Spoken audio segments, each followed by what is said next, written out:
ప్రార్థనా కూటం, ప్రార్థనా ప్రియత్వ కూటాన్ని మీరు ఆశీర్వదించండి. మా దోషములను మీ రక్తం చేత కొట్టివేయండి. మా అపరాధములను నీవు కార్చిన శిలువ రక్త ధారల శక్తి చేత పునీతపరచండి. మా మూర్ఖతను, మా మూఢతను, మా అవిధేయతను, మా వెర్రిమొర్రితనాన్ని, నా యొక్క నిర్లక్ష్య స్వభావాన్ని, మా యొక్క అజాగరూకతను, మా యొక్క పట్టింపు లేనితనాన్ని మీ పరిశుద్ధ పాదాల చేత నొక్కి పెట్టి సరిచేసి యోగ్యమైన రీతిలో నీ సన్నిధిలో మేము ఉండగలందులకు ఈ లోక ప్రభావము, ఇతర ఏ ప్రభావం నీ సన్నిధి నుండి మమ్మల్ని దూరపరచకుండా కట్టడి వేయండి. ప్రభువా, నీ సన్నిధి నుండి వైదొలిగితే దానికి ఉన్న నష్టాన్ని, కష్టాన్ని, దానికి బాధ్యులు మీరు కారు కనుక ఈ సమయమందు మా మనస్సును స్థిరపరచండి. ఏది ఏమైనా నీ సన్నిధి నుండి మేము వైదొలగము అనే కృతనిశ్చయంతో నుండి మమ్మల్ని దీవించమని, రక్తం చేత కడగమని, నీ అగ్ని చేత కాల్చమని, నీ యొక్క పరిశుద్ధాత్మ అగ్ని చేత పుట్టం వేసి కాల్చబడిన చొక్కము బంగారం లాగా మమ్మల్ని మలచమని ప్రార్థిస్తున్నాం. నీ బలిపీఠపు అగ్ని చేత దహించండి. మా పవిత్రత యావత్తు కొట్టివేయండి. మాలో పేరుకుపోయినటువంటి ప్రభువా దుర్గుణములన్నింటినీ కూడా నీ రక్తము చేత కడగండి, నీ ఆత్మ చేత కాల్చండి. నీ బలిపీఠపు కారుణింపు చేత కాల్చి భస్మం చేయండి. ఈ రాత్రికాల సమయం మీరు ప్రచండంగా దిగిరండి. బలమైన నీ సన్నిధిని మా మధ్యలో ఉంచండి. ప్రభువా, నాడు దావీదు సింఫోనియా వాయించగా దురాత్మ వదిలిపోయినట్టుగా మమ్మల్ని ఆవరించినటువంటి భ్రష్టత్వం, విశ్వాస భ్రష్టత్వం దూరంలోకి సహాయం తెచ్చు. ఆధ్యాత్మిక ఎదుగుదలకు అడ్డంకిగా ఉన్నటువంటి ప్రతి మనోవైఖరి యేసు నామములో కాలిపోవును గాక. స్థిర హృదయం మాకు ప్రసాదించమని యేసు పరిశుద్ధ నామములో వేడుకుంటున్నాం. ప్రభువు నందు నాకు అత్యంత ప్రియమైన దేవుని సత్య సంగమ, ప్రభు అయిన యేసుక్రీస్తు యొక్క అతిశ్రేష్ఠ నామమున ఒక చిన్న మాట మనం చదువుకొని, ఎక్కువ సమయం కాదు, తక్కువ సమయం ధ్యానం చేసుకున్నాం. అపోస్తలుల కార్యము 2వ అధ్యాయము మొదటి 2 వచనాలను చదువుతున్నాను, చిత్తరించండి. పెంతెకొస్తను పండుగ దినము వచ్చినప్పుడు అందరూ ఒక చోట కూడి ఉండిరి. అప్పుడు వేగముగా వీచు బలమైన గాలి వంటి ఒక ధ్వని ఆకాశము నుండి అకస్మాత్తుగా వారు కూర్చుండి ఉన్న ఇల్లంతయు నిండెను. చదవబడిన వాక్య భాగమును బట్టి దైవ చిత్తమును దేవుడి జరిగించుకొనును గాక. దైవ చిత్తం మన జీవితములో కార్యరూపములో నెరవేర్చబడును గాక. నేను ఒక దేవుని సాధనంగా మలచబడుతును గాక. దేవుని సన్నిధి నుండి వైదొలగగా ఉండును గాక. ఒకానొక దినం వచ్చింది, పెంతెకొస్తు దినము. ఈ పెంతెకొస్తు దినము అనేది ఏమిటి అంటే, లేవియాకాండం 23వ అధ్యాయంలో పాత నిబంధన కాలంలో మోషే భక్తుని ద్వారా దేవుడు నియమించినటువంటి నియామక కాల పండుగలలో ఒకటి. లేవియాకాండము 23వ అధ్యాయములో ప్రభువైన దేవుడు ఒక మాట చెప్పాడు. చూడండి, 4వ వచనం. ఇవి యెహోవా నియామక కాలములో నియమించిన కారణములను బట్టి మీరు చాటింపవలసిన పరిశుద్ధ సంఘపు దినములు ఇవి. అది చూడండి, 7 చెప్పాడు. 5వ వచనంలో పస్కా పండుగ అంటే మనం చెట్ట కింద పోయి కోసుకుని తినేది కాదు, దాన్ని అపార్థం చేసుకున్నాం. పస్కా పండుగ అంటే దేవుని ఉగ్రత దాటిపోవుట. పొంగని రొట్టెల పండుగ అంటే పరిశుద్ధ జీవితం. ఇక 9-10 వచనాల్లో ప్రథమ ఫలముల పండుగ అంటే, ప్రథమ ఫలముల పండుగ అంటే ఆత్మీయ జీవితంలో ప్రతి ఘట్టములో తొలిదాన్ని దేవుడికి ప్రథమ ఫలంగా ఇచ్చాడు. తర్వాత 4వది 15వ వచనంలో చెప్పాడు. చూడండి, మీరు విశ్రాంతి దినమునకు మరునాడు మొదలుకొని అనగా పనను మీరు తెచ్చిన దినము మొదలుకొని 7 వారములు లెక్కింపవలెను. 7 వారములు 7వ విశ్రాంతి దినము మరుదినము వరకు మీరు 70 దినములు లెక్కించి ఇగో ఇక్కడ చెప్తున్నాడు 70 దినములు. 7 వారాలంటే 7 ఏళ్ళ 49. మరునాడంటే 50వ దినం. ఈ 50వ దినాన్ని గ్రీకు భాషలో పెంటకోస్ట్ అంటారు. ఆల్ఫా బీటా గామా ఇట్లుంటాయి కొన్ని గ్రీక్ పదాలు. ఈ 50వ దాన్ని ఏమంటారంటే పెంటాక్సైడ్. 5 వారం 5 పదులు 50 దినములు. సో పెంటకోస్ట్ అని దీనికి పేరు ఉంది. యాక్చువల్ దీన్ని ఏమంటారంటే వారముల పండుగ. ఖచ్చితంగా ప్రభు అయిన దేవుడు ఆ లెక్క ప్రకారమే భూమి మీద తన శిలువ యజ్ఞ కాలమును జరిగించాడు. ఏమండి, యేసుక్రీస్తు ప్రభువుల వారు శిలువలో మరణించిన రోజు అబీబు నెలనే 12వ తేదీ 14వ రోజు.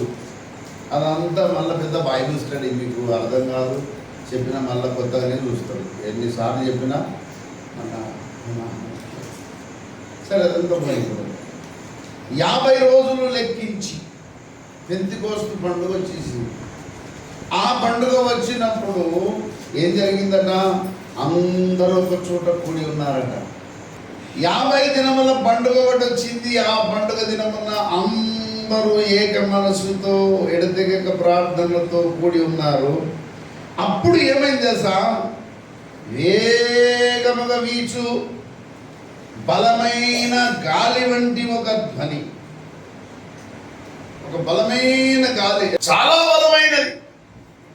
ఈనాడు క్రీస్తు సంఘం మీదకి ఈ బలమైన గాలి వంటి ధ్వని రావాలి. ఆ బలమైన గాలి వంటి ధ్వని పేరే దేవుని పరిశుద్ధాత్మ, దైవ పవనము.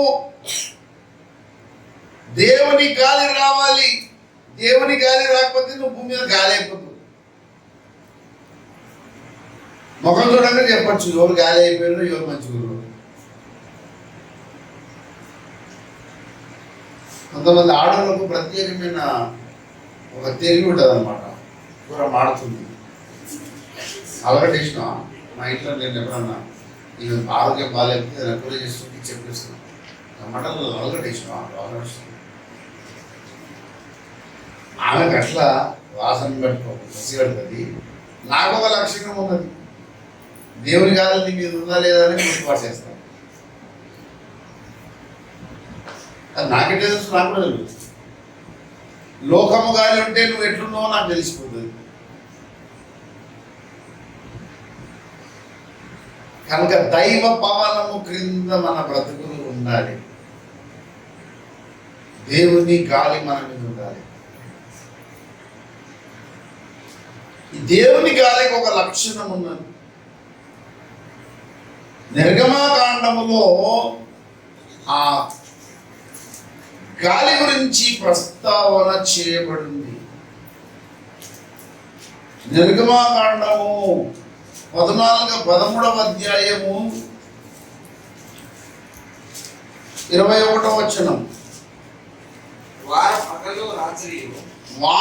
పగలు రాత్రి ప్రయాణము చేయనట్లుగా యెహోవా త్రోవలో వారిని నడిపించినట్లై పగటి వేళ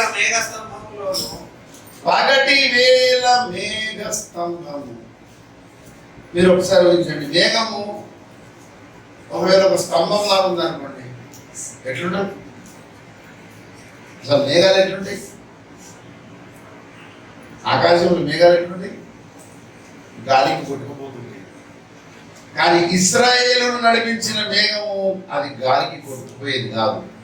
అది అట్లాగే స్తంభంలాగా ఆకాశం నుండి కింది దాకా ఎట్లా స్తంభంలాగా. ఆ స్తంభం ఎక్కడుంటే వీళ్ళు అక్కడ గుడారాలు వేసుకొని కూర్చున్నారు. ఆ స్తంభం మెల్లగా లేచి కదులుతుంటే వీళ్ళు వెంటనే చదువుకొని దాని ఇంటే పడతారు. ఈనాడు క్రైస్తవ సమాజానికి ఈ మేఘస్తంభమును గుర్తుపట్టడము అలవాటు పోయింది.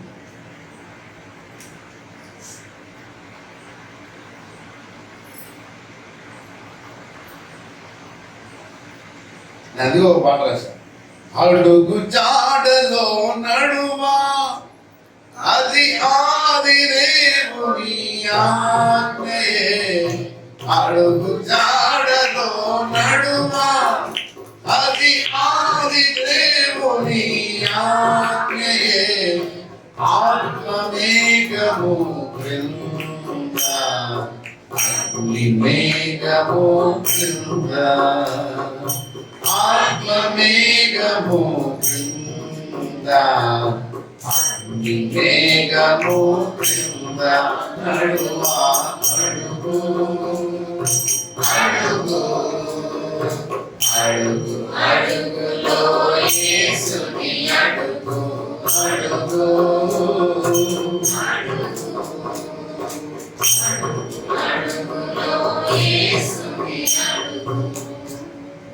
ఒక అగ్ని మేఘం ఉన్నది. ఆ అగ్ని మేఘము ఒక ఆత్మ మేఘము, మేఘస్తంభము. ఆ మేఘస్తంభమును కదిలించడానికి ఒక గాలి వస్తుంది. దాన్ని కదిలించే గాలి పరిశుద్ధాత్ముడు.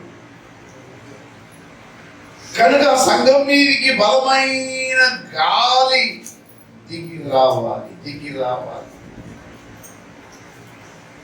పౌలన్న కొరింథీ సంఘముతో ఒక మాట చెప్తాడు.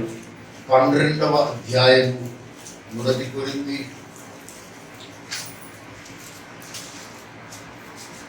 పత్రిక. మరియు సహోదరులారా ఆత్మ సంబంధమైన వరములను గురించి మీకు తెలియకుండా నాకు ఇష్టము లేదు. ఆత్మ సంబంధమైన వరములను గురించి మీకు తెలియకుండా నాకు ఇష్టము లేదు. ఆత్మ సంబంధమైన వరములు ఉన్నాయి. వాటినే కృపావరములను అంటారు. ఏమంటారు? కృపావరము. ఆత్మ సంబంధమైన వరములు. చెప్పండి. ఆత్మ సంబంధమైన వరము. గట్టిగా చెప్పండి. ఆత్మ సంబంధమైన వరములు. వాటినే కృపావరములు. కృపావరములు అంటారు. ఏమంటారు? కృపావరములు. ఈ కృపావరములను 12:8 నుండి చెప్పాడు. ఎలాగనగా ఎలాగనగా ఒకనికి ఆత్మ మూలముగా బుద్ధివాక్యము దేని మూలముగా? ఆత్మ మూలముగా ఆత్మ సంబంధమైన వరములు అంతే అన్నాడా మనడు వచనంలో? ఆత్మ సంబంధమైన వరములు. ఇప్పుడు ఆ ఆత్మ మూలముగా ఒకనికి బుద్ధివాక్యము, ఆ మరొకరికి ఆత్మను అనుసరించి జ్ఞానవాక్యము, మరొకరికి ఆత్మ వలననే ఆ ఆత్మ వలననే అన్నాడు. వినండి వినండి చాలా జాగ్రత్తగా. ఈ సంగతి మీకు తెలియకుండా నాకు ఇష్టం లేదని పౌలు అన్నాడు. ఇదే మాట నేను కూడా ఇప్పుడు అంటున్నాను. దేవుని బలమైన గాలి వంటి ధ్వని సంఘం మీదకి వస్తే ఈ 8 అనుభవాలు కలుగుతాయి. 9 కృపావరం. ఒకటేమన్నాడు? ఆత్మ మూలముగా బుద్ధివాక్యము, ఆ ఆత్మ వలననే అనుసరించే జ్ఞానవాక్యము, ఆ ఆత్మ వలననే విశ్వాసము, ఆ ఒక ఆత్మ వలననే మరి ఒకనికి అద్భుత కార్యములు చేయు శక్తియు, మరి ఒకనికి ప్రవచన వరమును, మరి ఒకనికి ఆత్మల వివేచనయు, మరి ఒకనికి నానావిధ భాషలు, మరి ఒకనికి భాషల అర్థము చెప్పు శక్తియు అనుగ్రహింపబడి ఉన్నవి. మళ్ళీ చెప్పండి ఒక్కొక్కటి. మొదటిది ఏంది? బుద్ధివాక్యము. అందరు చెప్పాలి. బుద్ధివాక్యము. కొంచెం బుద్ధితో చెప్పండి. చెప్పండి. బుద్ధివాక్యము. కొంచెం బుద్ధిగా చెప్పండి. ఏ వాక్యము? బుద్ధివాక్యము. రెండవది జ్ఞానవాక్యము. గట్టిగా. జ్ఞానవాక్యము. మూడవది విశ్వాసము. నాలుగవది స్వస్థపర స్వరము. ఐదవది అద్భుత కార్యములు చేయు శక్తి. ఆరవది ప్రవచన వరము. ఏడవది ఆత్మల వివేచన. ఎనిమిదవది నానావిధ భాషలు మాట్లాడు. తొమ్మిదవది భాషల అర్థము చెప్పుట. ఈ 9 వరాలు లేకపోతే ఇల్లు కట్టుకున్నట్టే గాని పైన కప్పు లేనట్టే.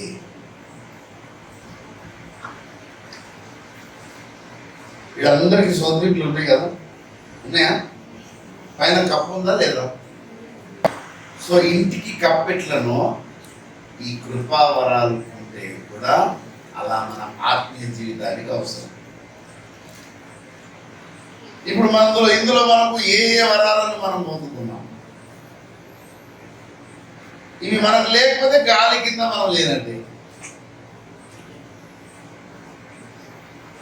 ఎవరి బుద్ధివాక్యం అంటే తెలుసా మీకు?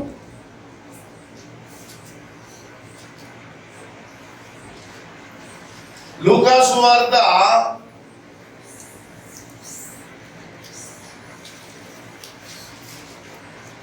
15వ అధ్యాయంలో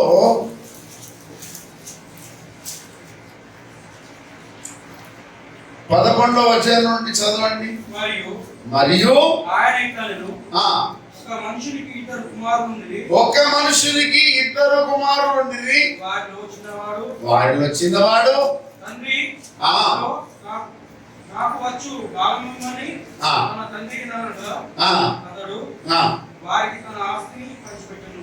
కొన్ని దినములైన తర్వాత వాని చిన్న కుమారుడు సమస్తమును కూర్చుకొని దూరదేశమునకు ప్రయాణమైపోయి అచ్చడి తన ఆస్తి దుర్వ్యాపారం వల్ల పాడు చేసెను. మొత్తం ఆగమైపోయాడు, దోస్తులంతా ఆగం పట్టించారు. నేను చెప్తున్నా వినండి, దేవుని పిల్లలు పరిశుద్ధులతోటే సావాసం చేయాలి. ఇది దేవుని మాటగా చెప్తున్నాడు. బాప్తిస్మం పొందినవాడు బాప్తిస్మం పొందినతోటే సావాసం చేయాలి. అన్నింటితో సావాసం చేస్తే నీ ప్రవర్తన మీద వాని ప్రభావం. అర్థమైందా? పరిశుద్ధుని సావాసాన్ని చెయ్యాలి. విశ్వాసతోనే తిరగాలి, అవిశ్వాసతో తిరగద్దు.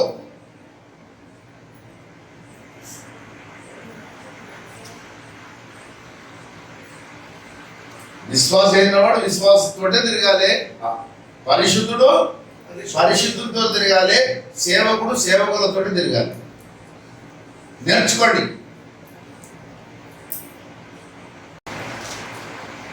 మత్తయి సువార్తలో ఒక మాట ప్రభు చెప్పాడు. దయచేసి 25వ అధ్యాయం చూడండి. మొదటి 3 వచనాలు చదవండి. పరలోక రాజ్యము తన దివిటిని పట్టుకొని పెళ్లి కుమారుని ఎదుర్కొంటకు బయలుదేరిన 10 మంది కన్యకలను పోలి ఉన్నది. వీరిలో 5 బుద్ధి లేని వారు, 5 బుద్ధి గలవారు. వీళ్ళెవరు? బుద్ధి గలవారు. ఈ ఐదుగురు ఎవరు? పరలోక రాజ్యం కోసం అంటే సంఘంలో సగం మంది బుద్ధి గలవారు ఉంటారు, సగము బుద్ధి లేని. మీరు ఏ వైపు ఉన్నారు? ఆ గట్టున్నవా ఈ గట్టున్నవా? మార్గము చూపుము ఇంటికి నా తండ్రి ఇంటికి, మాధుర్య ప్రేమ ప్రపంచము చూపించుకుంటికి, పాప మమతల చేత పారిపోయిన నాకు ప్రాప్తించే క్షామము, పశ్చాత్తాపము నొంది తండ్రి క్షమ కోరుదు.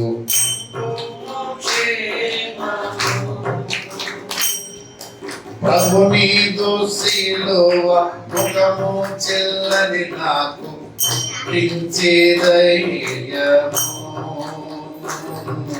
మార్గము చూపుము ఇంటికి.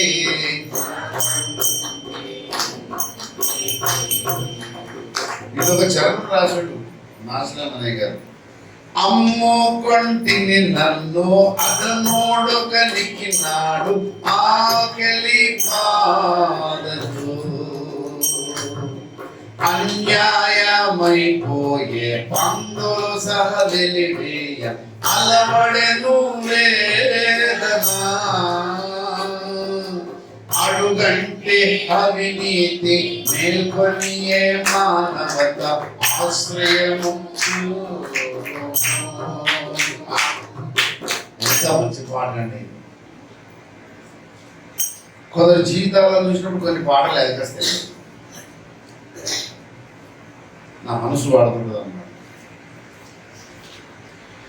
కొడుకుని కాదనుచు గృహమే చెరసాలనుచు కోపించి వెళ్ళేది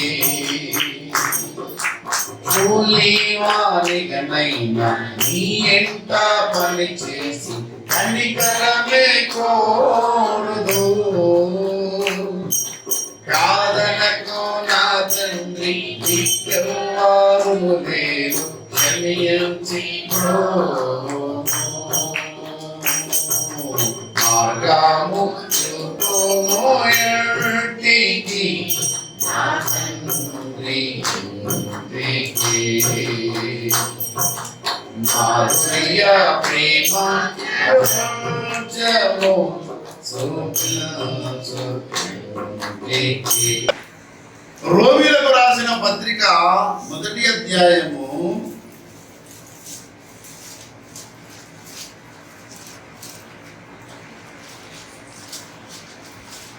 31వ వచనం చదవండి.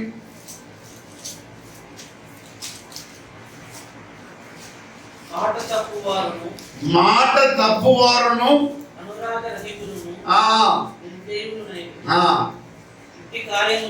అభ్యసించువారు మాట తప్పినోడు చచ్చిపోవాలన్నట బైబిల్ అంటుంది. మేము బాప్సం తీసుకున్నప్పుడు సావాసానికి వస్తామంటే ఒప్పుకున్నాం కదా. ఒప్పుకొని మాట తప్పితే ఏం చేస్తాడంటే దేవుడు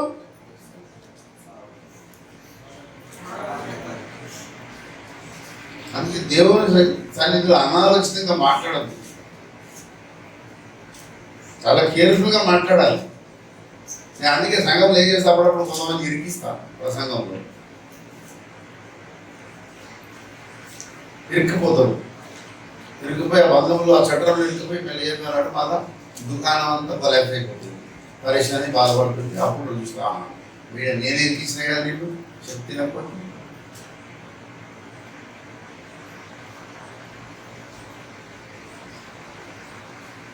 మాట తప్పినోడు కూడా తప్పిపోయిన కుమారుడే.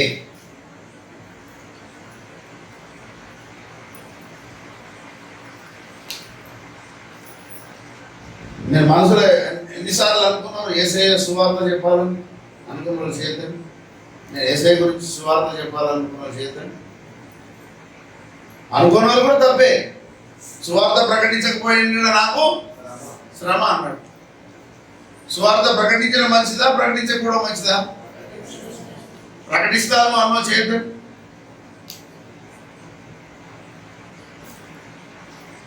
ప్రకటించని వాళ్ళని కూడా చూస్తుండే దేవుడు. నా సువార్త ప్రకటించవాను.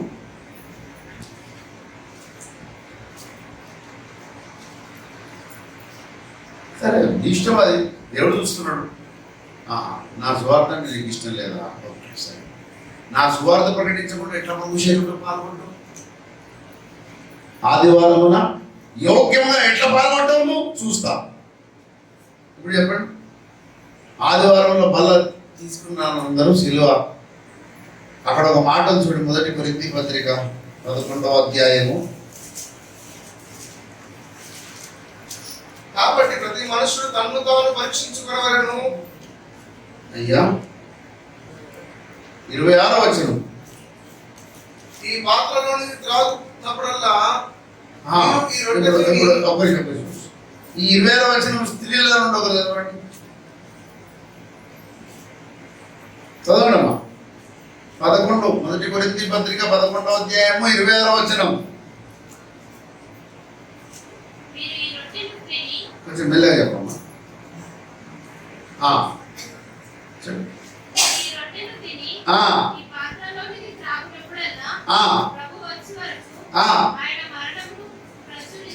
ఏం ప్రచురించుదురు? యేసయ్య మరణం గురించి చెప్తారు. అంటే యేసయ్య మరణించిండా మళ్ళీ తిరిగి లేచిండా? ఈ మరణ పునరుత్థానముల గురించి చెప్పడాన్ని సువార్త అంటారు. ఇప్పుడు చెప్పండి, సువార్త చెప్తాను చేయొద్దండి. ఎట్లా మునుకట్టి పెట్టాలో నాకు తెలియదా? ఇంకా ఆవిడే లేకుండా నేను 8 సంవత్సరాలు సేవ చేసిన.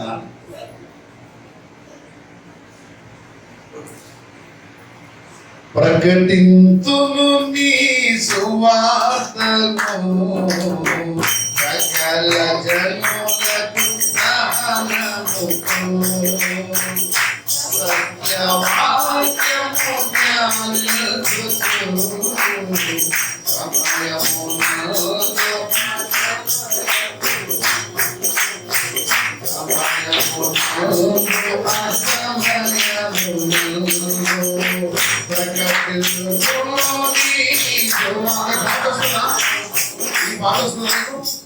నాతో పాడండి, నేను పాడినాక నేను పాడండి.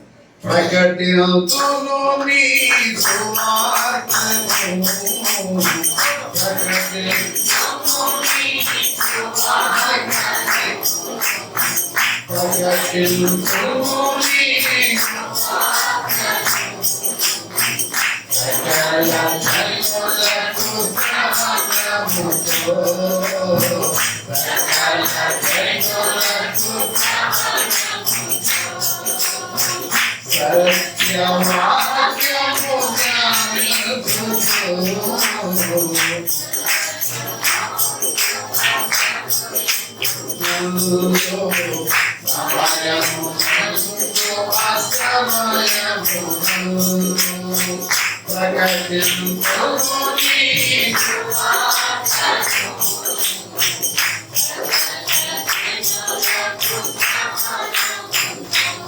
ఇప్పుడు మీరే ఒప్పుకున్నారు, దేవుని సన్నిధిలో పాట ద్వారా ఒప్పుకున్నారు.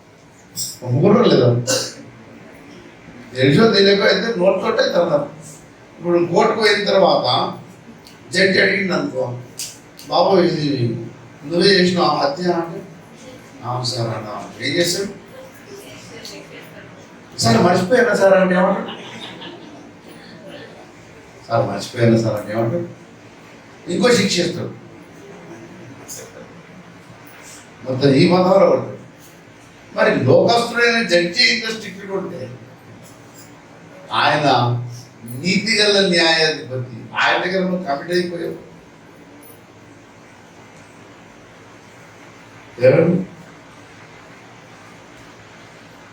నేను రక్షింపబడిన తొలినాళ్ళలో 125 గ్రామాల్లో సువార్త చేశాను. ఆ సువార్త భాగంలోనే కేశంలోకి వచ్చాను.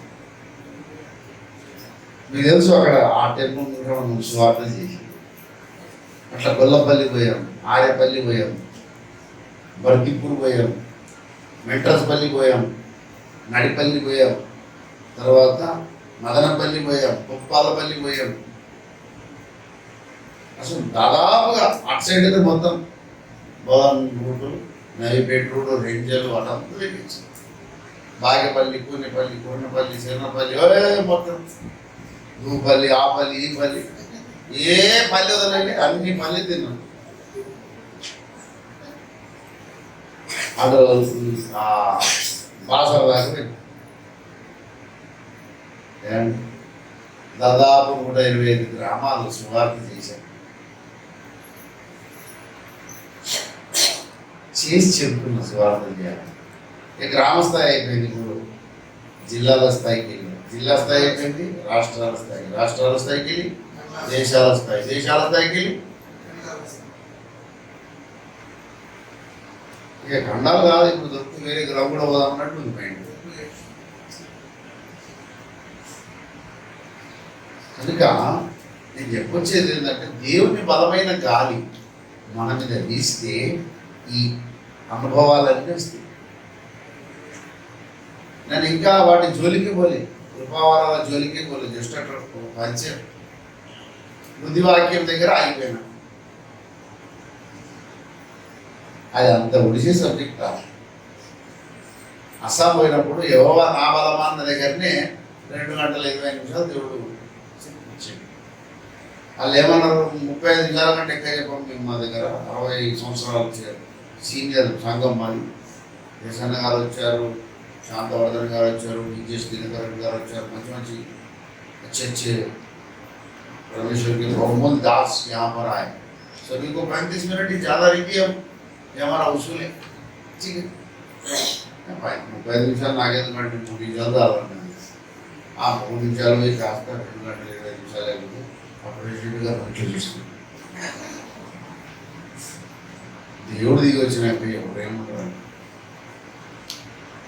ఇంకా దేవుని బలమైన గాలి వంటి ధ్వని సంఘంలోకి రావాలి. దేవుని పరిశుద్ధాత్మ తాకిడి సంఘం మీదకి రావాలి. అందరూ ఆత్మ చేత నింపబడాలి. ఆత్మ బలంతో. లూకా సువార్తలో ఒక మాట చూసుకుందాం దయచేసి. లూకా సువార్త 4వ అధ్యాయము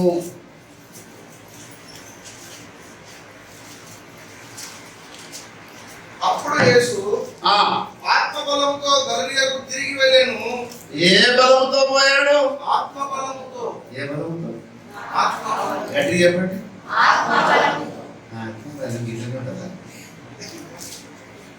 ఏ బలముతో?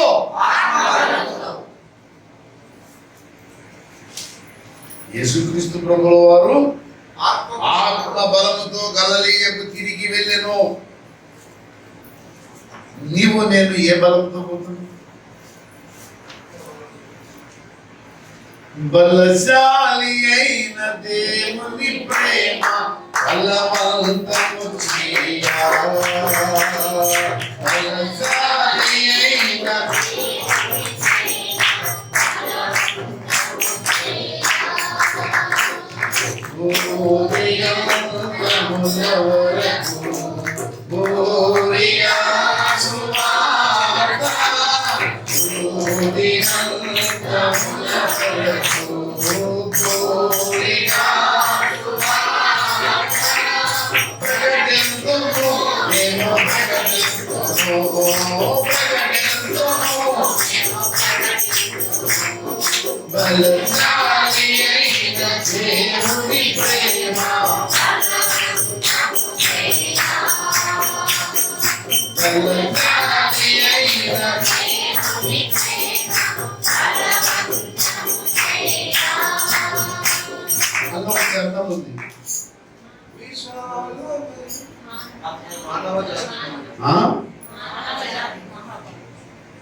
అక్రమమెంతో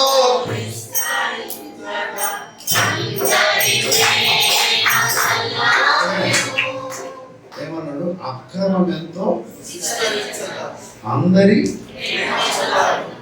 ఎందుకు ప్రేమ చల్లారిందంటే సువార్త చెప్పేందుకు మనసు పోయిందని అర్థం.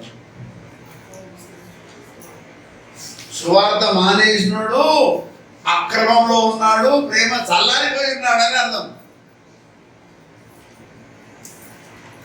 సమయ అయిందా?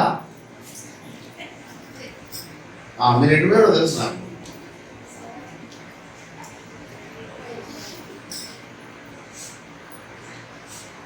మీరు పోయే జాగ్రత్తనే తెలుసున్నాం. ఆడికే కొట్టేస్తాం.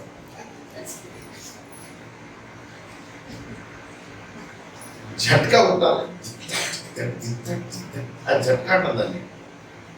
అక్రమమెంతో విస్తరించగా అందరి ప్రేమ చల్లారెను.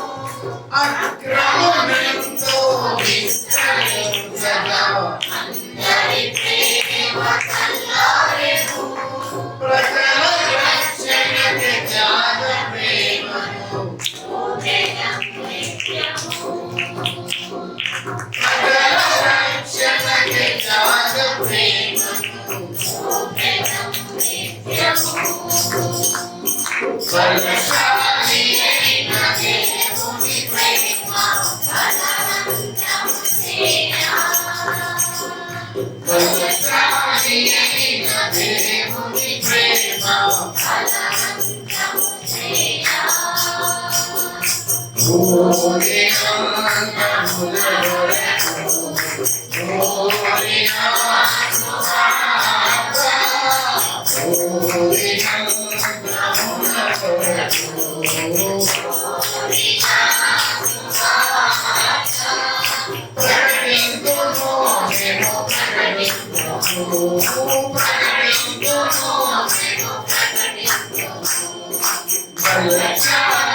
నేను నమ్మిన వారిలో కొందరు మోసం చేశారు.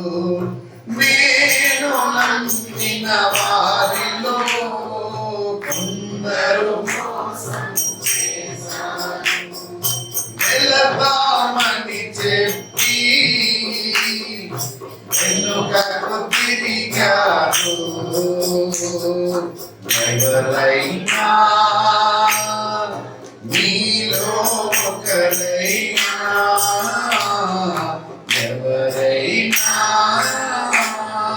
మీలో ఒకరైనా వెళతారా నా ప్రేమను చెబుతారా వెళతారా నా ప్రేమను చెబుతారా నా పేరే చెయ్యని ప్రజలు ఇందరూ ఉన్నారు నా ప్రేమను వారికి ప్రకటింపా అందరే ఉన్నారు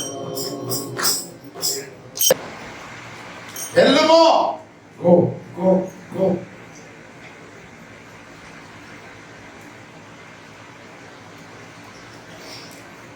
అందరూ తమ తమ కార్యములను చూచుకుందరు కానీ యేసుక్రీస్తు కార్యములను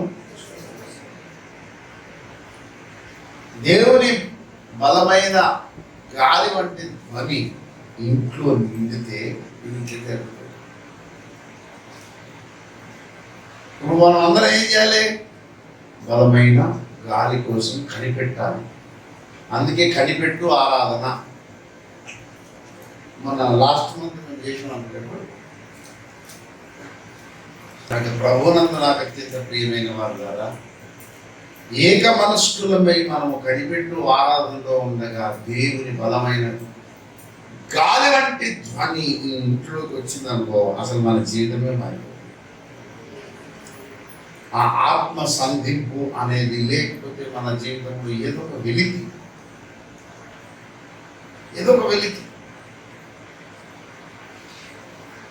నేను మొన్న మచిలీపట్నం పోయినప్పుడు స్తుతి ఆరాధన నడిపించాను. చాలా మంది సేవకులు వచ్చారు. దేవుని ఆత్మ చేత పాటపడ్డాను. నేను ఒక పాట పాడదాను అనుకున్నాను కానీ మీరు ఆరాధన అనిపిస్తుంది నేను ధైర్యం చేయలేదు. కనుక ప్రభువునందు నాకు అత్యంత ప్రియమైన వాళ్ళారా, ఆనాడు ప్రభు యొక్క సంఘము ఏక మనస్కులై కూడుకొని ఉండగా వారి మీదికి బలమైన గాలి వంటి ధ్వనితో దేవుని పరిశుద్ధాత్ముడు దిగి వచ్చి ఇల్లంతా నిండాడు. అంటే సంఘం అంతా నిండా, సంఘం అంతా పరిశుద్ధాత్మ చేత నింపబడి ఉన్నారు.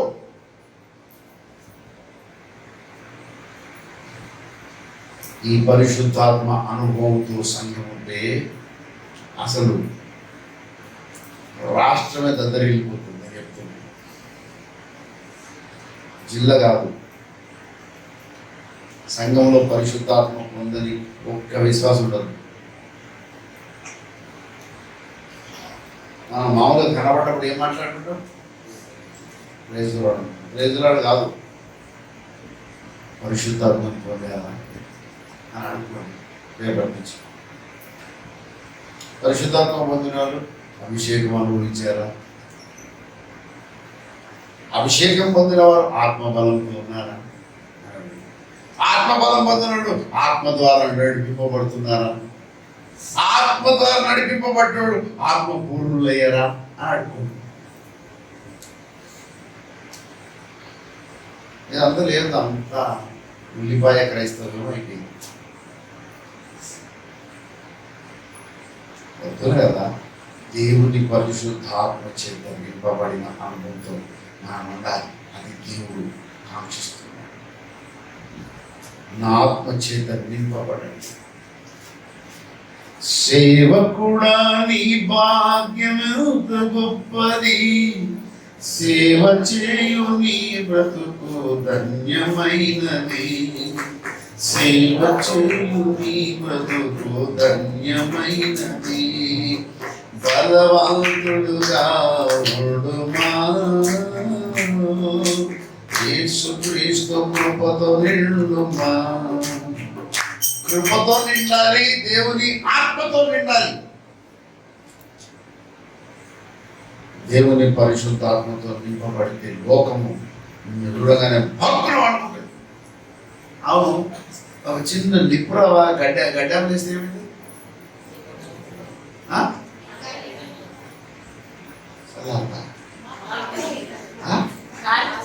చల్లారుతుంది చెప్పు, కాలిపోతుంది భక్కున అనుకుంటుంది కదా. కనుక దేవుని పరిశుద్ధాత్మతో నింపబడిన వాడు తన పరిసర ప్రాంతంలో ఉన్న వారందరి కూడా ఆత్మ సంధింపుతో నింపేస్తాడు. కనుక దేవుని ఆత్మ బలం చేత నింపబడాలి.